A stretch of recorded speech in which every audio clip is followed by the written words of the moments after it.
congratulations on an awesome fight, first of all. That was an awesome fight. Thanks. Well, it was about 6 weeks of training camp, and basically it's just hard diets, training 5-6 days a week, and you know, the key thing for me is more than the training and the techniques, the cardio. It's all about preparing myself mentally. I don't know if you could tell, but when I was walking into the ring, I was really focused, and you could even tell on his face that he wasn't game to fight. And for me, the mental edge is so much more important than any training you can do, and that for me is the biggest preparation. I get the reputation that I'm kind of too nice of a guy when I'm fighting, but you know, I like to take care of what I take care of in the ring, and I like to try and push that MMA is a sport, not a brutal cockfight. I respect my opponent. I talked to him before the weigh-in. There was no stare down. We talked to one another, shared stories. And for me, it's a sport. It's like going out to play basketball or soccer. It's all about having fun, and then we can all share a drink after. And for me, respect is a big part of the martial art of MMA. And I think that's something that kind of gets missed with all the hype that's going on with MMA today. And I think that, you know, we need people that, you know, stand strong for still what martial arts is. I think that's a really great message. I would say stay focused. MMA competing is not for everybody. I don't do it as a full-time job. I do it for fun. I'm a high school teacher. I tell my kids about it. It spreads awareness to my kids that, you know, when they go home and talk about it, their parents realize, hey, maybe it's not this scary thing that they see on TV, and they ask me about it. And it's about the awareness of the sport, people understanding it. Kids can come up starting, you know, when they're really young, and really learn how to have that respect for the sport and be able to build real athletes. I mean, people like GSP that are, you know, dominating the sport, and they're still respectful and perfect role models for kids today. Yoda Machida, GSP, they're also very exactly. They're all traditional martial artists. They know how to carry themselves.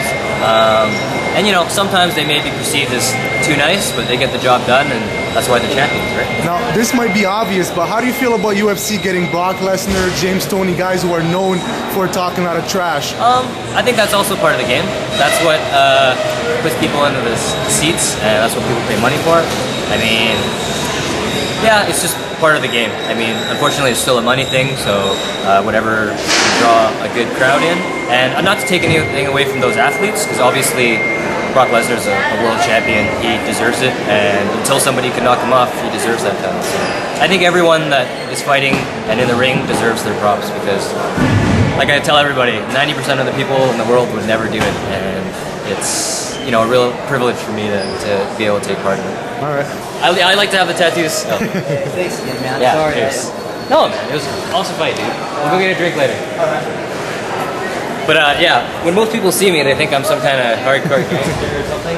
But I like to for me, it's all about the artwork. Tell us a little bit about it. Well, for me, I do a Japanese style, so it's all conjoined into one kind of piece. And for me, it's been, I don't know, 4 or 5 years worth of collecting different things, kind of a story of my life to kind of have with me forever, and those kind of things I'm never going to regret. And yeah, there's a lot of different stories and things like that. I won't go into that, but this one I just got when I was in California about a month ago. It's the samurai. It means the samurai in kanji in Japanese, and I got that as my first real fight tattoo, and I'm really proud to have represented that today. Does that say faith? And this says faith. A lot of tattoos don't mean the same thing as they used to, but it's, for me, it's a good thing for my heart to have that memory.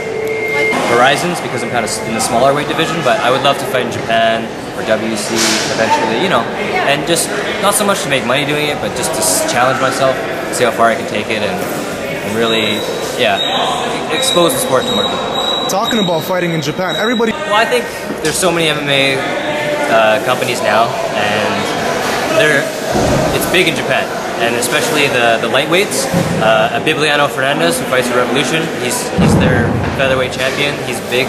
I would love the opportunity to go over there. Maybe not to fight him because he's kind of out of my league right now, but just to be on that stage with those people would be really, a lifetime achievement. Yeah, thanks a lot, man. Do you have any tattoo artists you want to thank for the work while we're on the subject? No. My artist got deported actually, so.